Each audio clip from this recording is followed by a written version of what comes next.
Welcome everybody. This is Jeff Dewar at Quality Digest, and I am here with Jon Beckstrand, who is the CEO of MasterControl. We're here in Salt Lake City for the 2022 Users Conference. Welcome, Jon. Thank you. Thank you. Great to be here.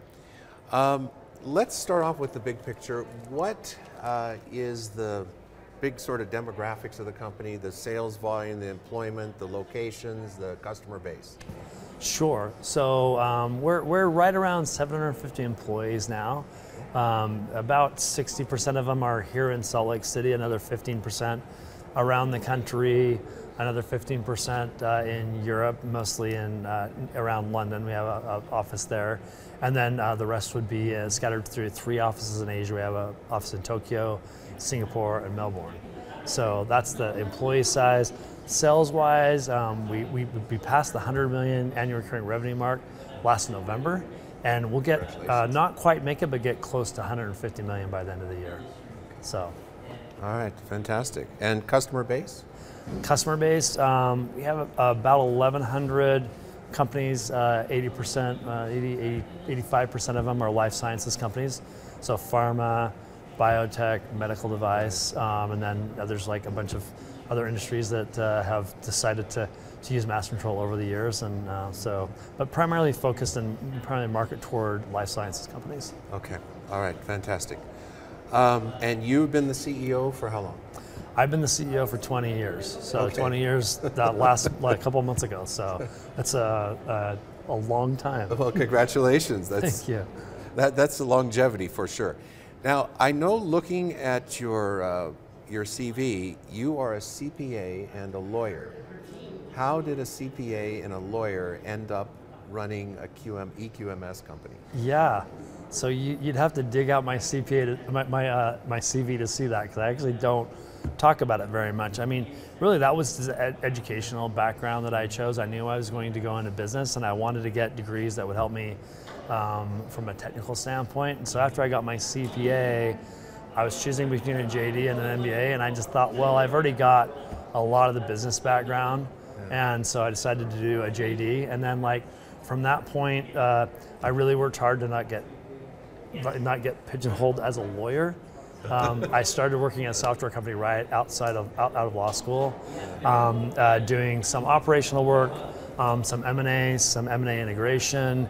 I turned that into a consulting job with KPMG, where I also did a lot of transaction and some operational work, and then ended up in this role.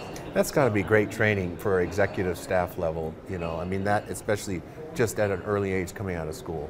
It's definitely great training to see how a software company works, because like all my career was focused on software, and by the time I got into this position, I had done, you know, detailed due diligence or some kind of consulting project at over 100 companies. And so the way that really helped me is when I saw problems within our company, I already knew what solutions were out there, because I'd seen people do things different ways, and it allowed me to have some vision for maybe where we can head. It didn't necessarily make me successful in solving the problems all the time, but at least you knew that had been solved, right? So. Yeah, I've heard that from many successful executives who actually started off as consultants, and they learned very early on by seeing so many different types of cultures and companies. And what was always remarkable is they'd say, we saw the commonalities and then we saw the differences between them. And from there you can draw some conclusions about what might work in the company you eventually start to run. Yeah, definitely. So when I asked for this interview, it was really not so much to talk about EQMSs, but rather about leadership and particularly culture. Quality Digest has been to a lot of conferences, we've interviewed a lot of people, and I can tell you that there's a certain feel or a certain vibe whenever we've come into contact, you know, especially here at the Users Conference when there's the customers and your staff here. As an example, this morning, having the CEO be the MC is not something you typically see. Mm-hmm. What was behind the decision for you to sort of kick off and lead most of the morning? You know, I think it was I think practical, right? We wanted out of our first segment, so in the morning of the first day we have the hackathon, which takes a big chunk of time, and we wanted to get some of our high value customer interviews and customer presentations in at the same time as I would normally do a plenary. Okay. And then the way I kind of got the MC gig is that we decided to introduce me through that kind of video where I kind of came from a forge through a MasterControl, and we kind of like tried to make it like I came right out of the video. Yeah. So that's why I ended up being MC for myself there. But you know, I just thought it flowed really nicely, and I was able to give some comments. And honestly, like I've done this a lot, right? What people want to hear from at these kind of these conferences is they want to hear the people that are building the product, designing the product, implementing the product.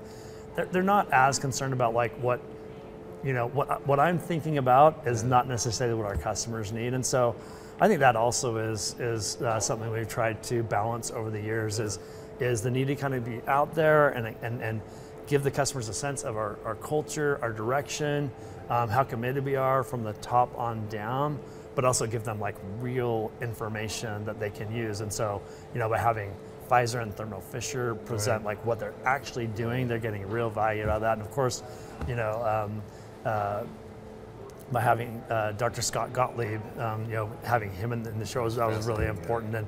And so that was kind of how that all came together.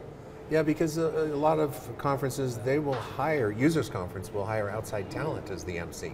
You know, so not only was it an internal person, but it was, you know, top leadership. Well, and actually the MC for our event is actually our Chief Culture Officer, Alicia Garcia. Okay. Yeah, and so, and we actually, you know, we've been doing this together for a while, and she's got, you know, she's multi-talented, so she does a good job with that as well. And I when we covered MasterControl a couple years ago, we highlighted this idea of the Chief Culture Officer. Yeah. Which I thought was very innovative. And we see more and more of that now, especially a lot of them sort of sprung up during the pandemic.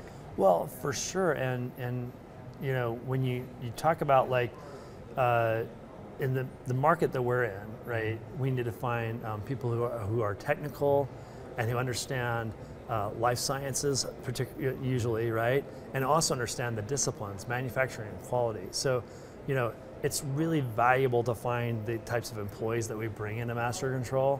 And so if we bring them in and there's like a bad experience and there's a poor culture, then like we're just going to churn through and not provide value to our customers in the end. So by having a Chief Culture Officer, it shows, you know, why culture is so important to us. It's not just to be nice or just have a cool place to work. It's got a business reason, right?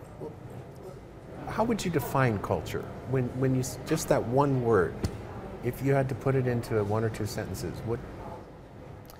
Yeah, no, it's interesting because I've read articles on that, and I've thought about it a lot myself. I mean, really, to me, like there's the business that people do, right? The product they're trying to produce and the service they're trying to render, right? And then there's kind of how they do it. And how they do it, I think, is a lot of the culture, right? We'll also talk about the club aspect of a company, because, you know, every company has stuff that they're going to do, but they also have, and we call it club aspect because we want to emphasize it. Like a club is something you join voluntarily, maybe even pay to join. But it also has an exclusivity of sorts to it. Yeah, well, and it is exclusive. You got to be an employee to be in the club, right? But we also want individuals, like if they leave MasterControl, we want them to feel like, well, I miss being a part of that group, right? And so, to me, culture is that those intangibles that draw you in. Also, I think culture has a lot to do with your leadership brand, and how you promote leadership. Or what leadership principles you promote throughout your company, and to me, it's the actual employee experience. Like, what is happening in their minds? What do they like about the company? What draws them in? What makes it easier for them to do their work? So let me ask a pointed question. If you had to pick, I'm sure there's many challenges in your position, but in 2022. what is the biggest challenge that you're facing right now? And I don't mean MasterControl, but I mean as the CEO. As a CEO, wow. You know, the biggest challenge, and I'll kind of stay along the lines of culture and leadership, because there's lots of challenges I could pick. But for me, the biggest challenge always is, it has been, ever since we've passed that 100 employee mark, where it's like, I feel like I'm having an effect as a leader on, you know, the team, and then they're having effect on the rest of the company, right? Ever since we passed that, and you start, you know, building leadership levels in, right? You lose touch with, like, what, if a brand new employee came into the company right now, what would their experience be? What would they think about MasterControl, right? And if you don't know the person that they would work for really well, or what their leadership style is, and what culture they would bring, then you don't know what that employee is experiencing, right? And so I would say that my biggest challenge, and I think any company that's growing as fast as we are, and is reaching those levels of, you know, at 750 employees, is really establishing a leadership culture that is positive up and down the company, right? So that everybody is we're not spending a ton of time infighting between the departments, or you know, looking for another job because you don't like the situation that you're in, or trying to express why you're being asked to do the wrong thing, or you're working with difficult people. And there's tons and tons of interpersonal problems and leadership problems that I think that's probably what slows down the organization the most. And so as you know, as a CEO, I feel really responsible for bringing in the best leaders possible, where we see problems in how things are being handled, that we give direct feedback. We're really good at helping people to improve, and really just establishing that culture. Because once you do, then people will want to work here. And if we have great people working here, we're going to deliver great value to our customers. But what I'm also hearing is an implication that the larger you grow, there's a geometric expansion of difficulty in achieving what you just talked about. In other words, it's not a linear relationship. You get twice as big as, it's just twice as hard to have that consistency across leadership. You get twice as big, it's 4 times as difficult. It's absolutely geometric, and you can actually do the math. I mean, pick the leverage you want on a leader, right? 10, 8, 5, whatever it is, right? And like 10's the easiest one, right? And so you can have 111 people with, you know, basically one level under the CEO, right? And once you get, and it doesn't ever work that way, right? But even if you pick a lower number like 5, and you get to the size of 750, you've got all these levels of leadership now, and so the job is no longer for me to hire someone great to run our engineering teams. It's for the engineering leader to hire someone great who can hire someone great to run those teams. Yeah. And at that point, you've got, you know, several points of failure of leadership culture there that you have to manage. And obviously no one's going to be perfect, but if you can get it to where the individuals that are really delivering the value to the customer, they are really in line. They understand what they're going to do. They understand that it's meaningful work. They feel like they're treated well. They're oriented toward the company's goals and delivering value. You know, then I think that's where the magic happens, right? And then you take that employee experience, and of course, once you see something that has that magic, that's when everybody wants to work there, right? And that's when you can really deliver great value to your customers. So this morning I was talking with somebody and they were discussing the issue of failure, and how failure is really a component of success. You know, fail forward fast. How would you describe how you treat the issue of failure within your culture? You know, there are some people that believe that it actually needs to be rewarded, to encourage people to take risk, because you can't innovate without taking risk. How would you say that fits within your view? Well, I wouldn't go so far as to say we reward it. I would say that what we do is we try to turn every failure into a success. We don't treat a failure as like the end, right? So there's a couple of principles that are really important at MasterControl. And there's a book called The Growth Mindset, right? So fixed mindset individuals, right, they avoid doing difficult things because they want to make sure that they always succeed. And they don't think they can get any better by challenging themselves. In a growth mindset, you're going to take on big problems, right? And you know that in the process, you're taking a risk because you might fail, right? But in that failure, that's how you learn, and that's how you eventually accomplish big things. So in a company that's founded, to build innovation, to help, life sciences professionals get their products to market faster, right? That growth mindset is absolutely important, right? And so when you have that growth mindset, you're gonna have failure. And so one of the things we've done at MasterControl, and I think we've progressively got to the point where we can talk about failure a lot more, right?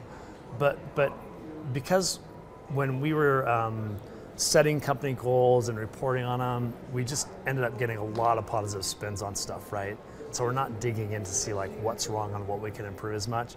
And we felt like by really establishing, I didn't make my goal like that as like the only option.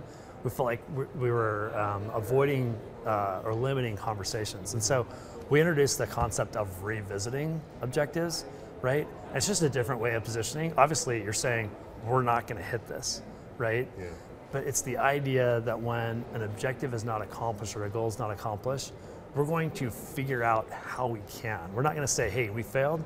We're gonna say, all right, we're not getting to where we need to. What can we do now to push that forward to where that person can be successful and we can be successful as a company? So what I'm hearing is that you can have someone who is in a position where they know they are failing, but the end result is that they still have an opportunity for success.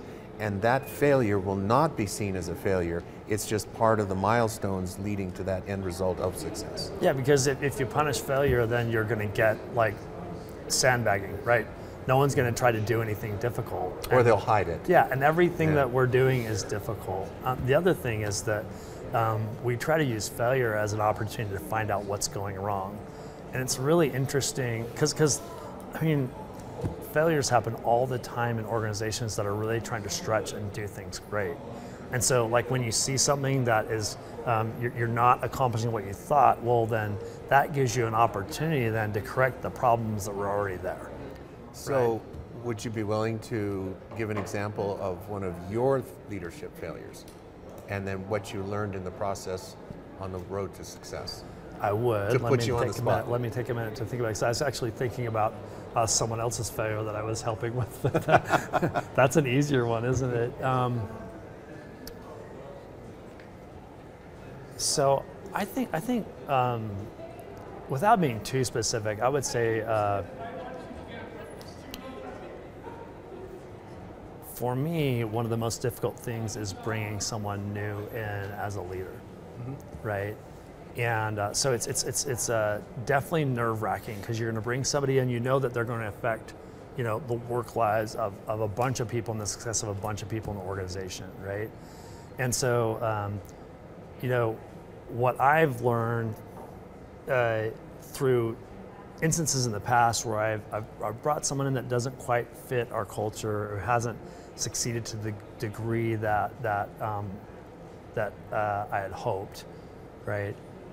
I've learned that for me, that I need to give more honest feedback sooner and start having those really brave conversations earlier in the process with somebody when I see them having an issue, right? Even though it's uncomfortable to do it, or you might feel like you're jumping the gun or micromanaging, but it's really the right time to do it. Well, and inevitably I don't do it well, right? So you're giving someone feedback, it's really hard to give it exactly pointed in a way that they can actually improve.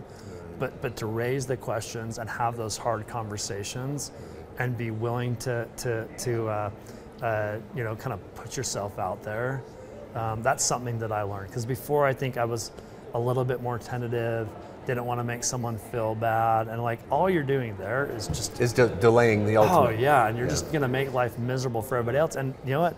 The individual also doesn't have a chance to improve. And it takes, and one thing as a leader, it's a little egotistical, right? Because you are in a position where you're supposed to help them improve, right?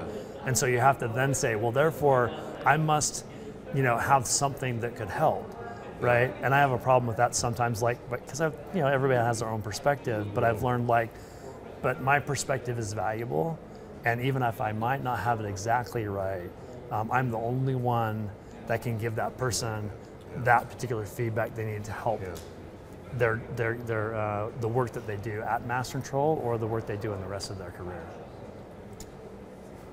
Jason Alexander, comedian, actor. We received permission from you guys to carry that video clip in our publication for some months. Oh, really? 10,000 hits. Oh, really? Yeah. Which one did you carry? Do you remember? The one where he spoke about EQMS. Oh, okay. Yes. And then he went through he threw out all the quality jargon. That was great, wasn't it? Yeah. When I saw, I first started covering, the first users conference that I covered, and my team covered, was the 2020 pandemic one with Jason Alexander. And that was really an eye-opener for us, because we had been involved in so many users conferences, and in a past life we were actually helping to put on and manage users conferences. That was a very different approach to having an outside comedian, for sure, MC/entertainer. He kind of played multiple roles, and I realized he taped it in on his own green screen before and all that stuff. But what I saw there was something that you rarely see, in that you let him make a lot of fun of you. And I remember, I had to rewind it a little bit to watch it a couple of times. What did he say? And then it just kept coming and kept coming. And, and then the house and the bed and the cookies and the desk and the whole bit, Right. Talk to me about the decision to actually do that. Was it their writers and Jason Alexander that said we could do this, trust us, or did you guys say it's fair game, whatever you want to do? How did it come about? Well, it kind of got pitched to me from the marketing team. First of all, I love Jason Alexander, right? So, to have Jason talking about me, even if it was making fun of me, and you know what? He honestly wasn't making fun of any real things, so there was nothing there that hit home. Yeah. Like, he's pretending he's in my house. I don't have a house that looks remotely like the one that he presented there. So they did a good job of making, and that was one of the things I'm like, please make it outrageous enough that people know that it's not really my house, right? And I suppose there may have been some people that didn't get the whole bit, but that's always the risk. Sure, but no, it was actually really flattering and fun for me, but it was a little uncomfortable, but not really. It's all in good fun, and to me, like, at that time, like, we're talking October of 2020, right? So, that was a hard time for a lot of people, right? And so for us, being able to put something out there that lifted the spirits of our customers a little bit, that was part of what we were trying to do. So yeah, happy to do it for sure. Okay, and did you sense any hesitation on the part of marketing's part to even pitch that angle? Because I'm sure it kind of I definitely read the script, so I knew what it was going to say. So I didn't want to be disparaged or made fun of, really, right? But so it was, and what, I also, someone like that, you really trust them to get across the point, right? So yeah, no, it was a little bit of a risk, and honestly, it was a little bit uncomfortable. It was also kind of exhilarating and fun, and it was really funny. So it really was. Loved it. Yeah, it was great. It was interesting because to get that kind of a response, people were forwarding it along. because we could see what the metrics were. Yeah. Well, and that particular bit was so funny, and it was so quality, obviously man. His writers didn't write that; they connected with our writers. And Oh, went sure, back and sure, forth, sure. and, Yeah. But he just delivered that so well. Yeah. You can see what a great actor he is. Yeah. Just to kind of wrap things up a little bit, one of the things that was discussed this morning is that transformation is really the strategy and digitalization is the tool. Whereas I think some people get it kind of reversed, or they focus on, digital is the strategy. What's your digital strategy? And I think it was you that said, how do you, the easiest thing in the world to do is to do what you're doing on paper and just digitize it, as opposed to really creating a culture where you're saying, let's transform ourselves, and in the process, we're just going to use a different kind of tool. Can you speak to how you make that mindset happen in an organization? I posed that question on stage to David Eisenberg from Pfizer, and it's because it's something I've seen over and over again. And to be honest, what I see from most of our customers is they digitize their paper process, and then they wait like 2 or 3 years, and then they like really see what they should have done in the first place. And so the real question is how you can do that like from the start. And I think it's really hard. And his answer was not focusing on the process itself, but focus on the results you're trying to achieve, right? Because if you focus on the process, you are going to get caught up in, well, here's the steps that we need to follow. Right, copying it, Yeah. But the thing about a digital process is it changes both the speed and the capabilities of what you can do over paper. I like think about it, there's a lesson I learned driving the freeways in San Jose a long time ago. You drive one route to work, right? And you kind of know right where all of the problem areas are, right? So you switch lanes the here or 280 whatever, to the right? 101. And I was so excited because there was one big bottleneck where they're actually building a lane. I was so excited for that lane to get built, right? And I breezed by that one, but then it put more cars on the road, and the next one then got to be the bottleneck, right? And so what you can see is when you make something faster, you create other problems. And I see that same thing with digitization, right? You take a process that was really hard to do in paper, and you make that process way faster, but your goal is actually to get the work faster, not to make this piece way faster or that piece way faster. And it's hard to anticipate, but when you digitize something, right, you actually change the process, you change the timings, and so I think you got to look at the whole thing. But even more important than that, and we didn't get into this in that question, but the real cool thing that you're doing is not only making your process faster, is you're taking that paper that used to be, or that data that used to be written on a piece of paper, right? And you're making it digital. And so, over time, all the data that we've been able to collect and all the data that we're collecting in real time from all of our customers right now, we're going to be able to use that data to help them get great insights into how to improve their process, how to avoid a quality problem, how to anticipate a quality problem that might come up. Which really gets into Vika's area of machine learning. Yeah. So I do think, and actually I think that going from paper to digital, you're going to get speed and better throughput once you optimize the process for digital, but you're going to get another level. And I think it's actually a greater magnitude once we're able to give data insights into what's actually happening behind the scenes there. And it's in the future, right? Yeah. But even like today, we introduced this idea that we'll be able to predict within 95% accuracy when someone's going to be late on their training. Yeah, well, I mean, that's really useful, right? Yeah. But that's just the first thing. There's going to be lots of things like that that will really change the way that people look at their quality management system. Yeah, we went into that in some depth with our interview with Vika. Yeah, and a fantastic example. It's amazing, isn't it? Yeah, it's absolutely mind-bending. Yeah. Jon Beckstrand, CEO, MasterControl, thank you very much. Thank you, and thanks for coming and attending our summit.